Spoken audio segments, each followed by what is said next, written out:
Hello everyone, అందరూ వారాహి నవరాత్రులు ఎలా చేసుకున్నారు? బాగా చేసుకున్నారా? ఈరోజు నేను వారాహి అమ్మ టెంపుల్కి వచ్చేసాను. అంటే కొవ్వూరు కాదండి, మన కాకినాడలోనే కొత్తగా వారాహి అమ్మ టెంపుల్ కట్టారనమాట. మోస్ట్లీ చాలామందికి తెలియకపోవచ్చు. చూసారా అమ్మని ఎంత బాగా అలంకరించారో.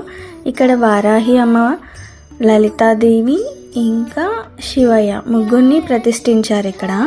చాలా అంటే చాలా బాగుంది. అంటే ఇంకా కన్స్ట్రక్షన్ స్టేజ్లోనే ఉంది టెంపుల్. మోస్ట్లీ చాలామందికి తెలియకపోవచ్చు ఈ టెంపుల్. తప్పకుండా మనం కొవ్వూరు వెళ్తూనే ఉంటాం, కానీ కాకినాడలో కూడా వారాహి అమ్మ రావడం మనం లక్కీ అని చెప్పచ్చు. చూసారా, అందరు ఇక్కడ లలిత సహస్రనామం చదువుతున్నారండి. చాలా బాగా అనిపించింది మన కాకినాడలో. అది కూడా మా ఇంటికి దగ్గరలోనే, జస్ట్ ఒక 5 minutesలో వచ్చేయచ్చు అనమాట. ఇక చెట్టు చూస్తున్నారు కదా, ఈ చెట్టు కింద లలిత అమ్మవారు ఉండేవాళ్ళట.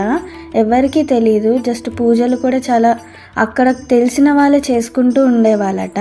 అమ్మవారిని ప్రతిష్ఠించిన తర్వాత వారాహి అమ్మని కూడా పెట్టారు నవరాత్రుల సందర్భంగా. చాలామంది నవరాత్రులకి ఉంచి తర్వాత తీసేస్తారేమో అని అనుకున్నారట. లేదండి, పర్మనెంట్ విగ్రహం అది.